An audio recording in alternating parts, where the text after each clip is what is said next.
Hi అండి, నమస్తే. బాగున్నారా అందరూ? నేనైతే చాలా బాగున్నాను. నా వీడియోలు మీరు చూస్తున్నందుకు, సబ్స్క్రైబ్ చేస్తున్నందుకు, లైకులు కూడా కొడుతున్నందుకు చాలా చాలా ధన్యవాదాలండి. చాలా థ్యాంక్స్. ఇలాగే కంటిన్యూస్గా నా వీడియోస్ అయితే చూడండి. నన్ను నా నా ఛానల్ని ఆదరించండి. ఓకేనా అండి? మరి వీడియోలోకి వచ్చేద్దాం. ఈ రోజుల్లో మనుషులు ఎలా ఉన్నారు అంటే అండి, ఇదివరకు మనం ఎవరికైనా ఏదైనా సహాయం చేస్తే డబ్బులు ఇచ్చినా లేకపోతే గ్లాసుడు మంచినీళ్ళు ఇచ్చినా చాలా కృతజ్ఞత కలిగి ఉండేవాళ్ళు మనుషులు. అరే, వాళ్ళ ఇంటికాడ నేను పలానా రోజు ఒక గ్లాసు నీళ్ళు తాగాని, వీళ్ళకి కూడా మనం ఏదైనా చేయాలి, ఏదైనా హెల్ప్ చేయాలి అనే మెంటాలిటీ అప్పట్లో ఉండేది ప్రతి ఒక్కరికి కూడా. ఆ రోజుల్లో ఇంత మోసాలు, ఇంత బరి తెగింపు, ఇంత దరిద్రము, ఇంత దోపిడీలు, ఇలాంటి వ్యవహారాలు ఆ రోజుల్లో ఉండేగా కొంచెం స్వచ్ఛంగా. మా రోజుల్లో 80స్లో, ఆ టైంలో 80s 90స్లో కొంచెం పర్వాలేదన్నమాట. మరి ఇంత ఇప్పుడున్నంత దరిద్రంగా అయితే రోజులు అప్పుడు లేవు. చాలా బాగుండేవి. ప్రేమలు ఉండేవి, అభిమానాలు ఉండేవి, ఆప్యాయతలు ఉండేవి. తల్లిదండ్రులు, అక్క చెల్లెళ్ళు, అన్నదమ్ములు, కజిన్స్ మధ్య, బంధువుల మధ్య, అందరి మధ్య ప్రేమలు అనేవి ఉండేయండి. ఇదేంటో మరి రాను రాను ఈ జనరేషన్ వచ్చేటప్పటికి ఇప్పటికీ కూడా మా పెద్దమ్మలు, మా అమ్మ, మా పెద్దమ్మలు, మా మామయ్యలు ఒకళ్ళ ఇళ్ళకి ఒకళ్ళు వెళ్ళి కలుసుకోకుండా, చూసుకోకుండా, మాట్లాడుకోకుండా అస్సలు ఉండలేరండి. అంటే చనిపోయిన వాళ్ళు పోయారులేండి. ఇప్పుడు ఉన్న వాళ్ళు ఎంతమంది ఉన్నారో ఉన్న వాళ్ళు మట్టుకు ఎంత ప్రేమగా ఉంటారు మా అక్క, మా అన్నయ్య అనేసి మా అమ్మ చెప్తూ మాట్లాడుతూ ఉండేది. ఆవిడ కూడా లేదులేండి, ఆవిడ కూడా వెళ్ళిపోయింది. ఉన్నప్పుడు అంత ప్రేమగా ఉండేవాళ్ళండి. మా అమ్మమ్మ వచ్చి నెలల తరబడి మా ఇంట్లో ఉండేది, పెద్దమ్మ వచ్చి 2-3 నెలలు మా ఇంట్లో ఉండేది. ఎంత బాగా ఉండేది అక్క చెల్లెలు, అన్నదమ్ములు ప్రేమలు అలా అంత బాగుండేవి. అవి చూస్తూ మేము పెరిగాము. ఈ రోజుల్లో మేము కూడా, నాకు 3 తమ్ముళ్ళు, నా తమ్ముళ్ళు నేను కూడా దేవుని దయ వల్ల ఈ రోజుకి కూడా వాళ్ళకి పెళ్ళిళ్ళైనా, నాకు పెళ్ళైనా, నా తమ్ముళ్ళకి పెళ్ళిళ్ళైనా, వాళ్ళ భార్యలు, పిల్లలు, నేను, నా పిల్లలు, నా భర్త, మేము అందరం చాలా హ్యాపీగా ఉండేవాళ్ళమండి. అందరం కలిసిమెలిసి ఇప్పటికీ కూడా ఆ ప్రేమలు మా మధ్యలో నుంచి ఆవగింజంతా కూడా తగ్గలేదండి. మీరు నమ్మండి, నమ్మకపోండి. మా కాలనీలో ఉన్న వాళ్ళని మీరు కనుక్కుంటే తెలుస్తుంది మేము ఎలా ఉంటాము. అలాగా అందరూ అలా ఉన్నారని నేను చెప్పనండి. అందరూ అలాగే ప్రేమలు లేకుండా పెడముఖంగా ఒక్క తల్లికి తండ్రికి పుట్టిన బిడ్డలే, అక్క చెల్లెళ్ళు, అన్నదమ్ములే పెళ్ళిళ్ళు చేసుకొని అన్నదమ్ములు పక్కనే ఉంటూ, సరే భార్యలు అంటే తోటి కోడళ్ళు, దూరపోళ్ళు అనుకోండి, వాళ్ళిద్దరికి ఏ రిలేషన్ ఉండదు. ఇంటికి ఇక్కడ ఈ కుటుంబంలోకి వచ్చాక తోటి కోడళ్ళు అవుతారు, అక్క చెల్లెళ్ళు వరుస అవుతారు. సో వాళ్ళిద్దరికి మధ్య అంత బాండింగ్ అయితే ఉండదు.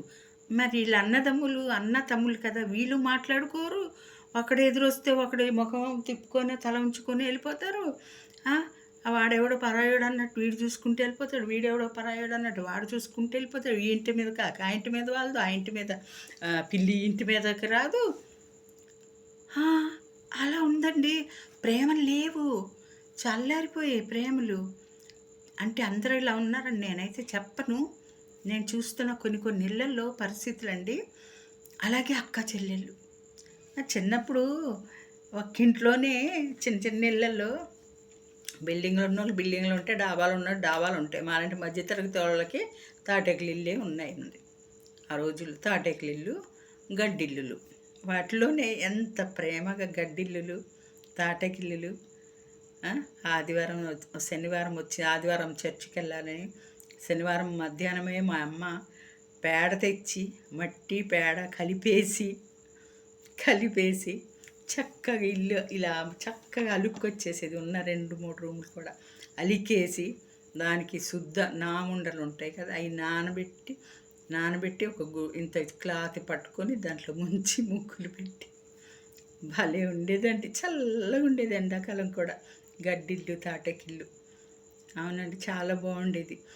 అలా ప్రేమగా ఒక్కింట్లోనే అక్కా చెల్లెళ్ళు, అన్నదమ్ములు చిన్నప్పటి నుంచి కలిసిమెలిసి పెరిగి ఒకే మంచంలో పడుకొని, సరే మంచాలు లేకపోతే కింద చాపేసి అందరికీ అమ్మ పక్కలేసేత్తది.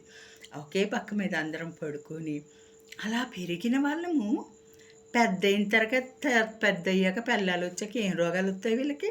అన్నదమ్ములు మాట్లాడుకోరా? ఆ! పిల్లలు ఆళ్ళంటే సరే దూరం దూరం ఒకళ్ళకొకళ్ళు దూరం మాట్లాడుకోరు. ఈళ్ళకేమొచ్చింది రోగం? అన్నదమ్ములు ఇద్దరికి మాట్లాడుకోవడానికి. మాట్లాడుకోరు.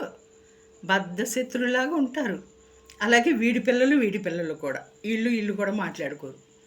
మా కాలనీలో ఉన్నారు అలాంటోళ్ళు. మహానుభావులు. నేను చూస్తున్నాను రోజు. హ్మ్. అయ్య బాబోయ్! ఎంత దారుణం అండి. నిజంగా రోజులు ఏంటండి ఇంకా ఇంత భయంకరంగా ఉన్నాయి. ప్రేమలు లేవు. చిన్నప్పటి నుంచి అలాగే అమ్మని నాన్నని పంచుకుంటారు. అమ్మ నువ్వు నీ ఇంట్లో ఒక 6 నెలలు పెట్టుకో, నీ ఇంట్లో ఒక 6 నెలలు పెట్టుకో అమ్మని. అమ్మ అందరూ అమ్మే కావాలంటారు. ఎందుకంటే కొడుకులు కానీ కూతురు కానీ అమ్మే కావాలంటే ఎందుకంటే మరి అమ్మ అయితే కొద్దిగా అంట్లు తోముతుంది, ఇల్లు ఉడుతుంది, కొద్దిగా బట్టలు ఉతుకుతుంది, పిల్లల్ని ఎత్తుకుంటుంది, కొద్దిగా చాకిరి చేయడానికి పనికొస్తుంది కదా అమ్మ. నానేం చేయడు కదా, కూర్చొనే ఉంటాడు పేపర్ చదువుకుంటా. అందుకని నానొద్దు, అమ్మే కావాలి కొడుకులకి. దానిలో స్వార్థం. వాళ్ళు ప్రేమతో కాదు అమ్మని కావాలనుకునేది పని చేయించుకోవటానికి. చాలా చాలా నిజంగా సినిమాలు చూసాము అంటే ఆ సినిమాల్లో చూసి నిజంగా బయట మనుషులు ప్రవర్తిస్తున్నారా లేకపోతే బయట జీవితాలలో చూసి సినిమాలు తెస్తున్నారా నాకైతే అర్థం కాదు. కానీ జరుగుతున్నాయండి, ఇలా ఉన్నాయి రోజులు. మీకు ఎవరికన్నా కనపడ్డారా ఇలాంటి మనుషులు? మా కాలనీలోనే ఉన్నారు. ఒకరినైతే విమర్శించండి, నేనైతే విమర్శించట్లేదు. కాకపోతే చూస్తున్నాం కాబట్టి చెప్తున్నాను అనమాట. అలా ఉండకూడదు కదా, అలా ఉండకూడదు కదా. అన్న తమ్ములు కానీ అక్క చెల్లెలు కానీ ప్రేమగా ఒకళ్ళు సరే మీకు ఉన్నదేదో కలో గెంజో మీకు ఏది ఉంటే అది మీకు ఇష్టమైతే పెట్టండి, లేకపోతే మానేయండి. మాటకేమైంది, నోటి మాటకి మాట్లాడుకోవడానికి ఏమైంది? చిన్నప్పటి నుంచి కలిసిమెలిసి పెరిగిన వాళ్ళే కదా, ఒక తల్లి కడుపున పుట్టిన వాళ్ళు. ఏం రోగం మాట్లాడుకోపోవడానికి మీకు? చిరాకండి నాకు ఇలాంటి మనుషులను చూస్తే. అస్సలు వాళ్ళకి వెళ్ళి చూడబుద్ధి అవ్వదు, మాట్లాడబుద్ధి అవ్వదు నాకు. మీరు ఏమన్నా అనుకోండి, నిజంగా రోగమా అన్నదమ్ములు మాట్లాడుకోవడానికి? ఆడెవడో తెలియనాడు ముఖం ఇలా తిప్పుకొని వెళ్తాడు, మొట్టు ముఖం పెట్టుకొని. ఈడేమో ఇలా పెట్టుకొని ఈడెళ్తాడు. అలా పిల్లలు కూడా మాట్లాడుకోరు ఒకరికొకరు పిల్లలు. అలా ఉన్నాయండి రోజులు. ఏంటండి ఎంత చండాలపు రోజులు. ఇంకా భయంకరంగా ఉంటాయంట రోజులు. ఇవే కాదు, ఇంకా ముందు ఇంకా భయంకరంగా ఉంటాయంట రోజులు చెప్తున్నారు పెద్దోళ్ళు. ఇంకా ఉంటాయి. ఇప్పుడు మాట్లాడుకోవట్లేదు. ఇక ముందు ఇంకెలాంటి రోజులు వస్తాయో అంటున్నారు. అప్పటిదాకా మనం ఉంటాం ఏంటండి కదా. కానీ అట్లా ఉండకూడదు కదా. మనం ఏంటి అంటే ఉన్న 4 రోజులు ఇప్పుడు ఆయుష్ తగ్గిపోయింది. ఇదివరకు 100, 102, మా అమ్మమ్మ 103 సంవత్సరాలు బతికింది. ఈ రోజుల్లో 80 సంవత్సరాలు బతకడం కష్టం.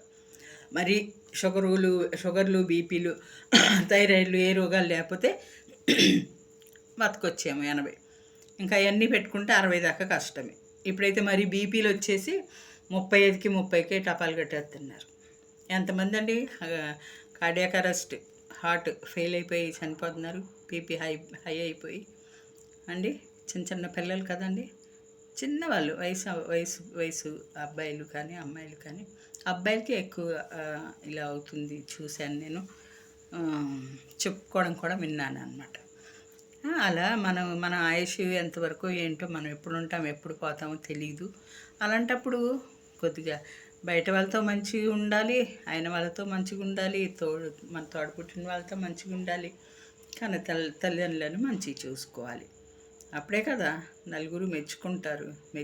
మెచ్చుకోకపోని అరే మంచోడ్రా పాపం, అయ్యో అమ్మ మంచిదిరా పాపం అని చెప్పుకుంటారు కదా. లేకపోతే నువ్వు ఏమైనా కూడా ఎవడు దగ్గర కూడా రాడు. అంతే మరి చూస్తున్నాం కదా. మంచోడు ఎవడైనా చనిపోతే 1000 మంది 100 దగ్గరికి వస్తారు చూడడానికి. అదే ఎవడైనా పిసినారోడు గలీజుగా చనిపోతాడు దగ్గరికి ఎవ్వడు వెళ్ళడు, అసలు ఎవ్వడు పోడు. వాళ్ళ ఇంటి దగ్గర ఏడుపులు కూడా వినపడు, ఎవరు పోడు. నిజమండి, నేను చెప్పే నిజం, నిత్య సత్యాలు రాసి పెట్టుకోండి. ఈ వీడియో మీకు నచ్చితే ఒక లైక్ అయితే ఇవ్వండి, సబ్స్క్రైబ్ చేసుకున్న ఛానల్ని సపోర్ట్ చేయండి. Thank you.